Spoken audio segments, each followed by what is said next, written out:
Hey guys, it's Dan with Log&Timber Works. Just wanted to say thanks so much for tuning in again. And we're here in beautiful Haymarket, Virginia. We're getting ready to do a couple of maintenance services on log homes. This is a very, very popular service that we offer. It's a log home sanitation wash. So I get asked a lot of times after we finish a staining project and your house looks beautiful again, we've restained it, we've caulked everything, what happens next? How do we preserve all of the investment that we've just made in terms of time, energy, and money into your log home? So we provide everyone with a maintenance plan after that, and one of the critical items to the maintenance plan is the annual sanitation wash. So why should you wash a log home annually? So what we typically do is we use a soft wash system with a light sanitation agent that's going to clean all of the pollen, all of the annual dirt that's on the log home, all the bird debris, cobwebs, spider webs, things like that. We want to, all those things detract from the life of a log home. So we want to try to clean that off with a nice gentle wash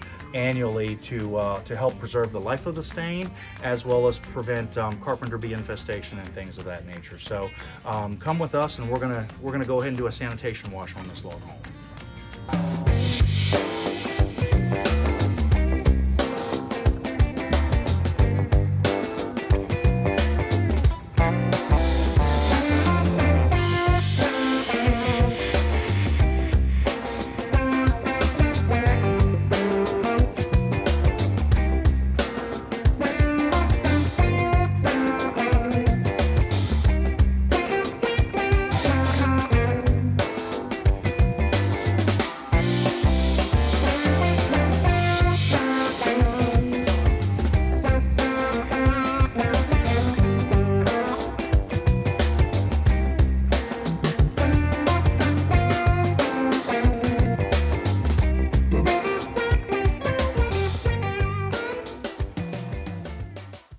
We just finished doing the sanitation wash on this log home, and now we're ready for step 2 and 3 of our 3-pronged attack for carpenter bees.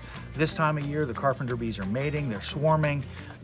We get calls every day, customers that are frantic over, how do I control these carpenter bees? Well, there's good news and there's bad news. The good news is we're here to help. The bad news is there's not a magic pill that's going to solve your carpenter bee problems. What we do is we provide a prolonged multi-step plan of attack. The first step is doing a sanitation wash on your log home, which we've already done on this home. The second step is to use a topical NBS 30 solution. Okay, this is non-bug solution 30. It's a citronella-based product. It's made by CTA Products. It's a great non-pesticide, totally green element. It's got citronella in it, and what we do with this is soluble in either water or oil. So with every job that we do a protective coatings on, for every log home that we stain, we apply this in the stain as an additive. We can also apply this topically to your log home. It mixes well with water, and we can just use a pump-up sprayer to spray your log home surfaces with this NBS 30, which is going to help create an invisible shield that's going to make it harder for the carpenter bees to latch onto the wood. The third prong of our attack is to use a dry-on powder. We're actually going to put this powder in every one of the carpenter bee holes. You see there's a bore site, and it is an active bore site. What we're going to do is we're actually going to take our dry-on powder, we're going to put it in the bore site, and we're simply going to puff away, okay? That powder doesn't kill the carpenter bee immediately. It gets on their legs, they take it back to the nest, it kills the larva and the host. So those things done over time are going to help continue to lessen and deter carpenter bee activity from infesting your log home.